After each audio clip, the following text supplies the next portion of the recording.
G'day, pilgrims. Wow. Isaiah chapter 40, what a magnificent chapter. It's like Isaiah looks up and away from the things around him and he sees God in his reality. It starts off gently in verses 1 to 2. Comfort my people, says your God. Speak tenderly to Jerusalem and cry to her that her warfare is ended, that her iniquity is pardoned. And then it quickly soars with the words that John the Baptist quoted from verses 3 to 5. A voice cries in the wilderness, prepare the way of the Lord, make straight in the desert a highway for our God. Every valley shall be lifted up, and every mountain and hill be made low. The uneven ground shall become level, and the rough places a plain, and the glory of the Lord shall be revealed.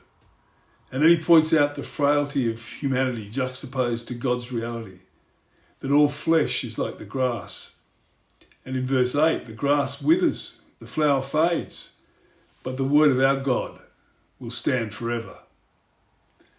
This captures the reality of the Big Bang. God is outside time and space.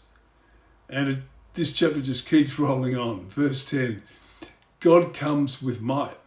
He's powerful, and yet in verse 11, he's gentle and tender towards those he loves.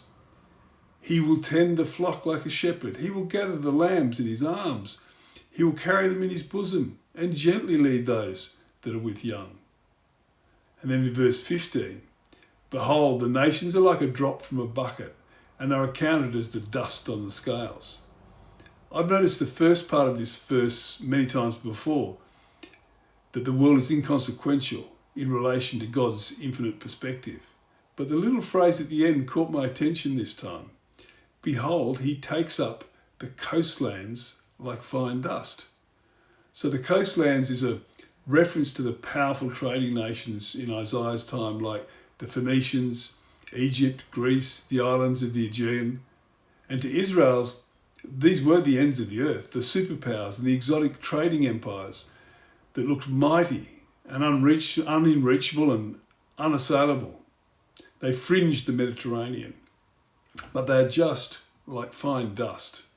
It's not ordinary dust, but the ultra-fine powder that gathers on scales after weighing grain.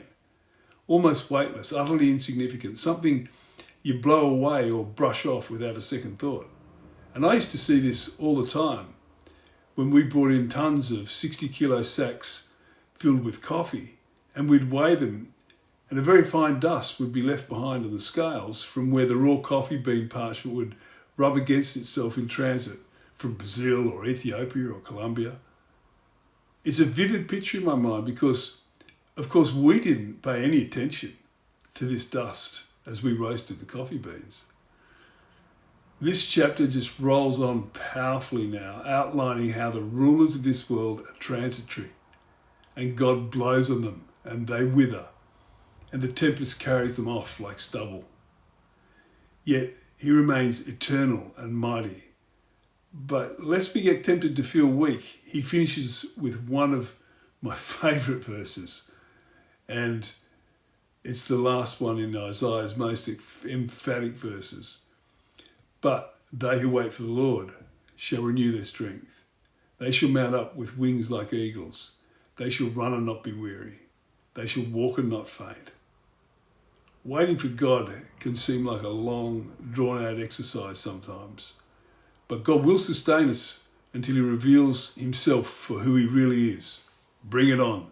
Remember, a chapter a day keeps the meaningless away. Love you guys.